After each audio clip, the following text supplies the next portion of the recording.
صلی اللہ علیہ وسلم آخری نبی ہیں، آپ امام الانبیاء ہیں، آپ کے بعد کوئی نبی آنے والا نہیں ہے، آپ پر نبوت ختم ہو چکی ہے۔ اب اگر کوئی نبوت کا دعویٰ کرتا ہے تو کسی بھی طرح، چاہے وہ کہے میں عیسیٰ ابن مریم ہوں اس وقت، یا کہے میں ذلی نبی ہوں، کسی بھی طرح کہے، کیونکہ آپ صلی اللہ علیہ وسلم نے ساری چیزوں کو بدلا دیا ہے کہ عیسیٰ ابن مریم کہاں پیدا ہوں گے، کب آئیں گے، ان کی علامات کیا ہے، ساری چیزیں احادیث کے اندر آپ صلی اللہ علیہ وسلم نے بدلا دی ہے۔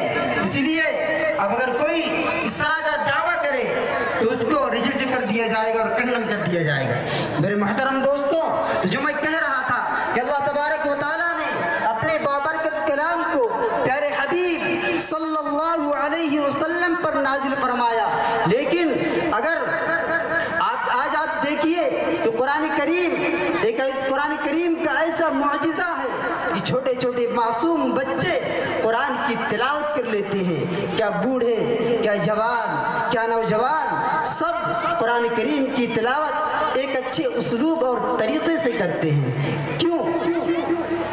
قرآن کریم کا یہ معجزہ ہے۔ خلیفہ مامون الرشید کے دربار میں ہر سال ایک مجلس لگا کرتی تھی، وہ مجلس یوں ہوا کرتی تھی کہ ہر مذاہب کے لوگ، مذاہب کے علماء جو سینئر ہوا کرتے تھے وہ آتے اور اس مجلس میں اپنے اپنے مذاہب کے حق ہونے پر دلیل دیا کرتے تھے۔ عیسائی ہے تو عیسائیت پر دلیل دیتا کہ میرا مذہب حق ہے، ایک زبور کو ماننے والا ہے تو وہ آتا اور اپنی حقانیت پر دلیل دیتا۔ یہودیت ہے تو یہودی علماء آتے اور اپنی حقانیت پر دلیل دیتے کہ میرا مذہب حق ہے۔ لیکن اس مجلس کے اندر، اس جلسے کے اندر اس وقت ایک یہودی عالم تھا، اس نے تقریر کی اور اسلام پر اتنی زبردست تقریر کی، حالانکہ وہ مسلمان نہیں تھا، اسلام کو ماننے والا نہیں تھا، قرآن پر ایمان نہیں رکھتا تھا، آقا نامدار تاجدار مدینہ جناب محمد عربی صلی اللہ علیہ وسلم پر اس کا ایمان نہیں تھا، لیکن اس نے اسلام پر ایسا زبردست اور شاندار لیکچر دیا کہ لوگ حیران اور شرمندہ رہ گئے۔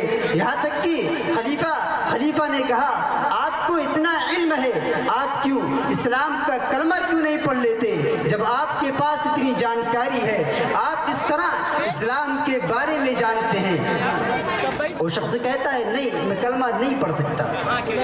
وہ مجلس ختم ہوتی ہے اور چلا جاتا ہے اپنے گھر۔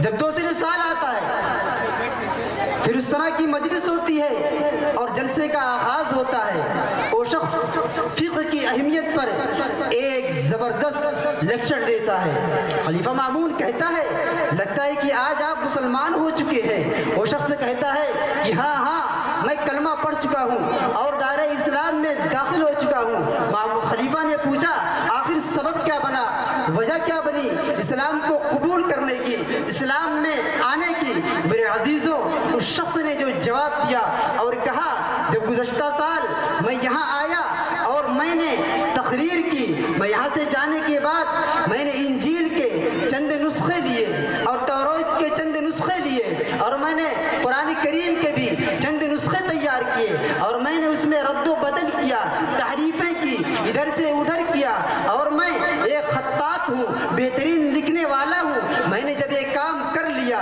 تو سب سے پہلے میں انجیل کو لیا اور میں ان کے ماننے والوں کے پاس پہنچا اور میں نے کہا یہ دیکھیے میں نے انجیل کے چند نسخے اپنے ہاتھوں سے میں نے لکھا ہے اور بہترین انداز میں لکھا ہے، کیا آپ اس کو خریدیں گے؟ تو اس شخص نے جواب دیا کہ ہاں ذرا دیکھیں۔ تو لوگوں نے دیکھا اور ان کو بہت اچھا لگا، لوگوں نے خرید لیا۔ انہیں پتہ نہیں چلا اس میں اس شخص نے تحریفیں کی ہے، رد و بدل کیے ہیں، اور پھر توریت کے ماننے والوں کے پاس وہ شخص پہنچا، وہاں بھی ایسے ہی کیا۔ لیکن جب قرآن کریم کے اندر انہوں نے جو تحریفیں کی تھی اور رد و بدل کیے تھے، جب وہاں ایک مسجد میں پہنچتا ہے، وہاں اس سے ایک چھوٹے سے بچے سے ملاقات ہوتی ہے جو حافظ قرآن ہوتا ہے۔ وہ شخص کہتا ہے میں نے قرآن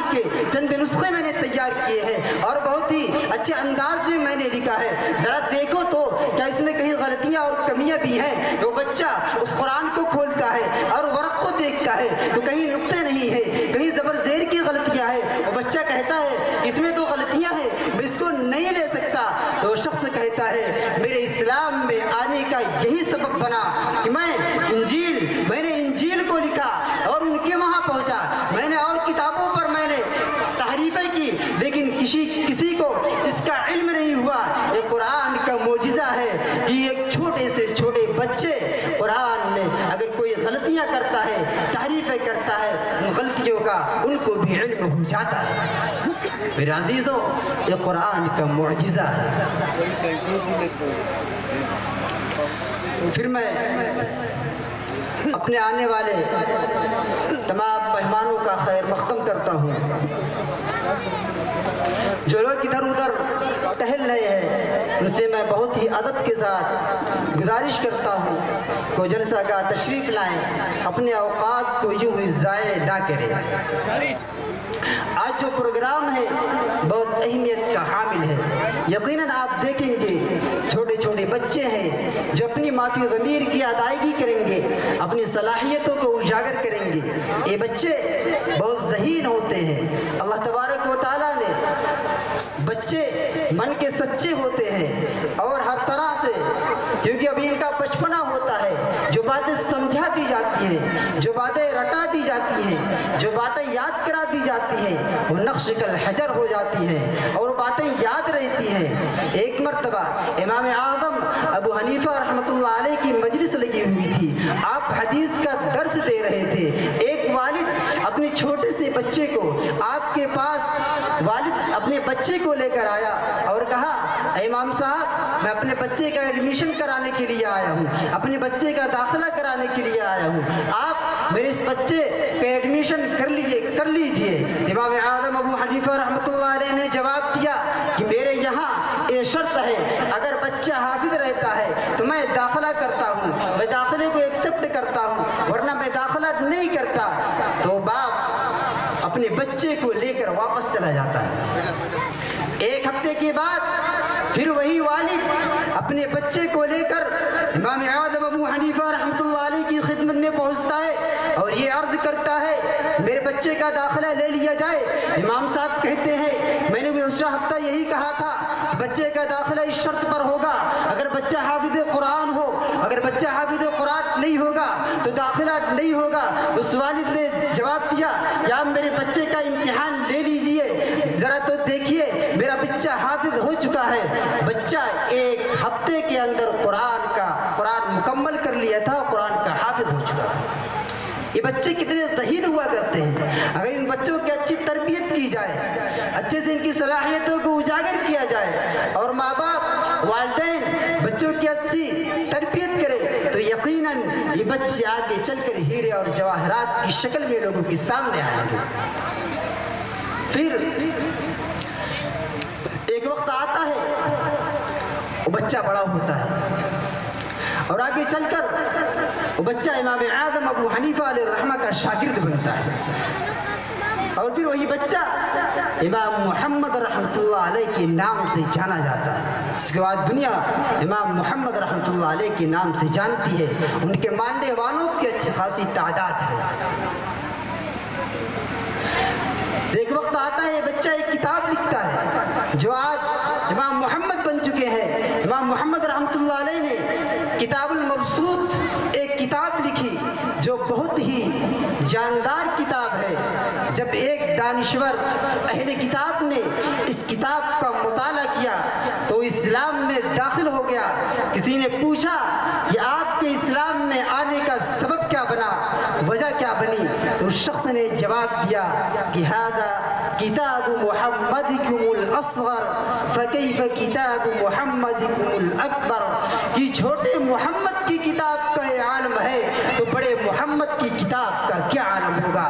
یعنی محمد عربی صلی اللہ علیہ وسلم پر جو کتاب نازل کی گئی ہے, اگر ہم اور آپ اس کا دل کی آنکھوں سے مطالعہ کریں تو یقیناً کتاب ایسی کتاب ہے جو ہماری دنیا بدل سکتی ہے. آج ہم نے قرآن کریم کے اندر غور کرنا چھوڑ دیا, قرآن کریم کا ہم نے مطالعہ کرنا چھوڑ دیا. آج ہم قرآن سے کوسوں دور ہیں. بس قرآن ہم سرسری طور پر دیکھ لیا کرتے ہیں. میرے عزیزوں، قرآن کا دیکھنا بھی ثواب ہے، قرآن کا پڑھنا بھی ثواب ہے، قرآن کا چومنا بھی ثواب ہے، قرآن کو معنی کے ساتھ سمجھنا بھی ثواب ہے. آپ ذرا دیکھیے فلسطین کے حالات ہمارے نظروں کے سامنے. ان کے پاس کچھ نہیں ہے کھونے کے لیے، ساری چیزیں ختم ہو چکی ہیں، نہ رہنے کے لیے گھر ہے. یہاں تک کہ ان کے کہنے کے لیے کہا جائے کہ خاندان کا خاندان ختم ہو چکا ہے، ان کے پاس کچھ نہیں ہے، لیکن وہ پھر بھی اللہ سے کہتے ہیں اے اللہ ہم راضی ہیں، آپ بھی راضی ہو جائیے. سب کچھ ختم ہونے کے باوجود ان کا مطمئن نظر کیا ہے؟ میرا اللہ راضی ہے کہ نہیں. میرے عزیزوں، ہم پر کتنی مصیبتیں آئیں، ہاں کتنی ہی پریشانیاں آئیں، لیکن ہر حال میں ہم اللہ کا شکر ادا کریں، ہم اللہ سے لو لگائیں، اپنی مصیبتوں کو، اپنی شکایات کو اللہ ہی سے کہیں. اللہ کے علاوہ کوئی نہیں ہے جو آپ کے دکھ کو سننے والا ہو، کوئی نہیں ہے جو آپ کے مصیبتوں میں کام آنے والا ہو. اس لیے ہم اپنے آپ کو اللہ کے سامنے جھکا دیں، اللہ سے مانگیں، اللہ سے اپنے حاجات کو رکھیں اللہ کے سامنے. اللہ تبارک و تعالیٰ تو اعلان کرتا ہے کہ میرے بندے، اللہ کہتا ہے قرآن کریم کے اندر ان اللہ یحب التوابین ویحب المتطہرین، کہ اللہ تبارک و تعالیٰ جو بار بار اللہ کے سامنے توبہ کرتے ہیں، اللہ کہتا ہے میں ان سے پیار کرتا ہوں، میں ان سے محبت کرتا ہوں. یہاں قرآن کریم کے اندر اللہ نے تواب کا لفظ ارشاد فرمایا. تواب کہتے ہیں بار بار توبہ کرنے والے کو. اب آپ ذرا سوچئے، بار بار توبہ کون کرے گا جس سے بار بار گناہ ہو جائیں گے. میرے عزیزوں، اب ہم کچھ ہی دیر کے اندر اپنے اس جلسے کا باضابطہ آغاز کرنے جا رہے ہیں. حضرت مولانا نجم الدین صاحب تشریف لا چکے ہیں. حضرت مولانا کا تہہ دل سے شکریہ ادا کرتے ہیں اور استقبال کرتے ہیں کہ آپ اپنی پیرانہ سالی کے باوجود یہاں تشریف لائے. اللہ تعالیٰ آپ کی عمر میں برکت عطا فرمائے، آپ کے سایہ ہم پر تادیر قائم فرمائے. اللہ تعالیٰ آپ کی عمر میں برکت عطا فرمائے اور آپ کا یہاں آنا ہمارے لیے خیر و برکت کا ذریعہ بنائے. پھر میں آنے والے مہمانوں سے مؤدبانہ گزارش کرتا ہوں کوئی ادھر ادھر نہ پھرے، جلد از جلد جلسہ کا تشریف لائیں تاکہ باضابطہ اس پروگرام کا آغاز کیا جائے اور آپ اپنے نونہال بچوں کو اپنی آنکھوں سے دیکھیں کہ کس طرح اپنے پروگرام کو پیش فرما رہے ہیں.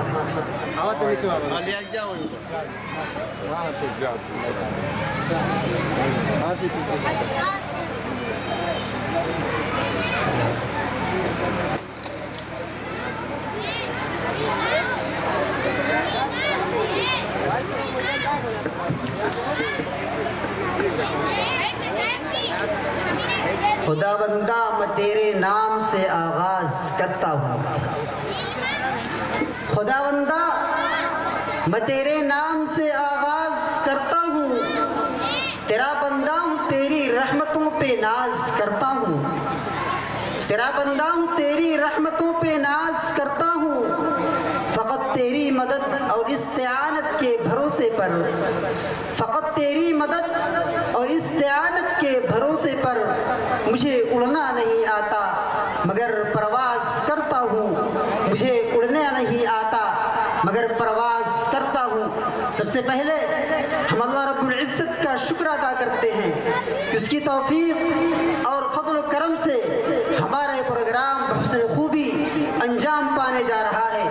اس موقع پر ہماری مسرت و شادمانی ناقابل بیاں اور ہماری سعادت و خوشبختی آیا ہے کہ مدرسہ عربیہ نجم العلوم کٹرا کے در و باغ اور اندلیبان نجم العلوم اپنے آنے والے مہمان ذی وقار کے پرتپاک اقبال کے لیے چشم برا ہے۔ ہم مدرسہ عربیہ نجم العلوم کے اس پروگرام میں اپنے تمام آنے والے مہمانوں کا تہہ دل سے خیر مقدم کرتے ہیں۔